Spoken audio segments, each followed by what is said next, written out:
Hi, I'm Susan with the Babushka Sisters.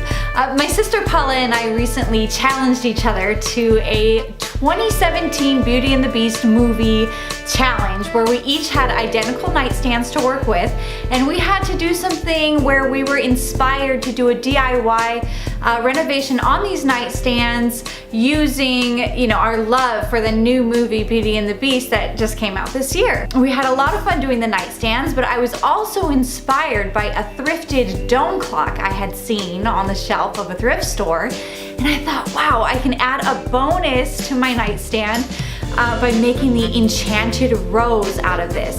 It was one of those projects where you begin and you have butterflies in your stomach because you really don't want to mess it up. And honestly, I had butterflies the entire time I was making this piece because it was so special to me, and I knew that it was a delicate piece.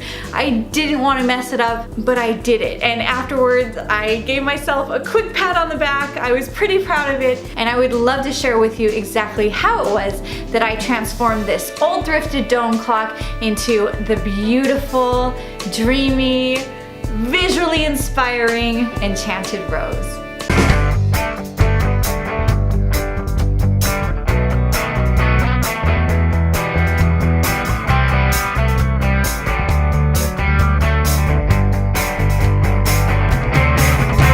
The first thing I had to do was scratch my head and figure out how to get the dome clock, the clock itself, out of the dome. Luckily, the glass piece itself, the dome, it just comes off. It comes off and on.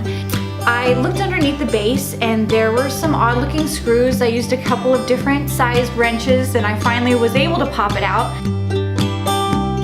If you're like me and you love DIY projects, you quickly learn that it's a good idea to save bits and pieces of parts of projects that you may think you may need to use later. Once my clock kind of fell apart into pieces, I noticed there were a couple of little unique pieces that I knew I might be able to use for maybe the top of the dome as a decorative gold piece to my Enchanted Rose. I knew I wanted to hold on to that, so I didn't throw anything away. Another thing I noticed was that after I had removed the clock, there were 3 holes left at the base, so I knew I would have to creatively cover those holes somehow, and I decided to go with beads, glass beads that I had found at the dollar store actually, and you'll see later how I implemented those. After I dismantled my dome, I wanted to see if everything would fit into place okay. I took my string lights. I used some little miniature lights that you would use on a wreath or in a dollhouse. I found them at Hobby Lobby and they were about $6 for the strand. They're powered by AA batteries, and luckily the AA battery pack fit underneath the base so perfectly I didn't have to do anything to really hide the battery pack. It just fits under there beautifully. So I strung those lights through, I put the batteries in, I made sure the lights turned on, that's a big deal. And if you notice, my base actually dismantled into 3 different parts. So just to ensure a lack of wobbliness, I used some Gorilla Glue to piece that back together, and I taped it down with just regular Scotch tape to hold it into place and dry while I finished working on my project. After my lights were strung through, I measured out my rose. I bought a gorgeous single rose from Hobby Lobby, and I took it and put the base over it and just snipped it to the length that I wanted the rose to be. Without the dome, my rose kind of flip-flopped and stayed a little bit saggy, but with the dome on, it stood up pretty nice, so I didn't have to worry about that. I took a little bit of hot glue from my hot glue gun, and I placed my rose inside the hole, the same hole that the string of lights came out of, and I simply glued it into place. The tricky part for me was wrapping those string lights around my rose without it looking quite so funky. I don't like when a DIY project looks completely DIY. I don't like a sloppy feel. I was bothered that my string lights were a thick strand of green.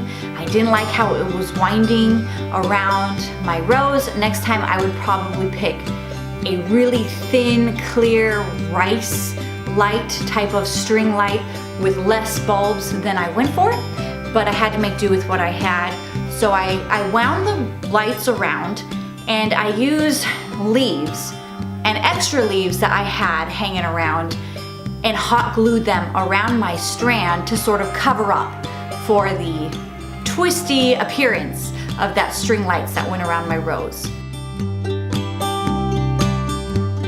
I wasn't incredibly stoked on the idea of hot gluing down my wire because I thought, well, one day these lights may burn out and I may want to replace them, but they are LEDs and they should last for as long as I'd like to keep this nightlight. Fingers crossed, right?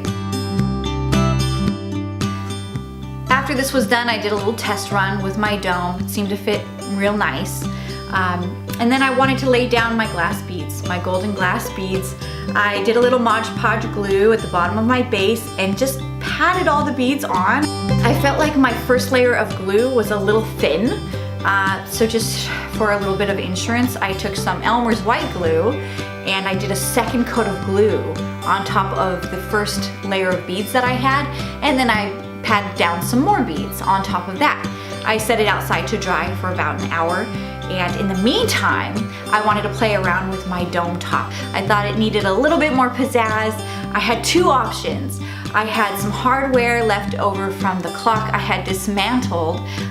It could have been a really beautiful, nice gold look to the top of my dome. And I also had, somehow I had a tequila bottle in my apartment. And at the top of the tequila bottle was an artificial crystal. And I thought, well, that's pretty. So I was able to break off the crystal from the top of this tequila bottle that was mysteriously in my apartment. And I looked at it to see if that would look good on the dome, and it did. But then I thought, man, I like the gold, I like the crystal. I like them both, I can't decide. So I just married them together. I was able to put the crystal between two pieces of the gold hardware, and I thought it looked gorgeous. So I went ahead and took some Gorilla Glue and I glued it to the top of my dome, and to kind of cover up the sloppiness of the Gorilla Glue, I took my hot glue gun, put a bead of glue around that, and then took some of those gold beads that I had and wrapped it around, and it turned out looking so beautiful and amazing. I was so proud of that. So I wanted it to look like the Enchanted Rose in the movie, and if you notice, there are petals that had already fallen down from the rose in the movie, so I went ahead and glued down the petals. I knew they were supposed to be dying petals, so I scrunched them up a little bit and shaped them with the hot glue, glued them down to my beaded base, and then I wanted that one petal that looked like it was just falling off of the rose, and I was able to create that effect by hot gluing it onto the end of one of my leaves, and I thought that turned out real beautiful as well.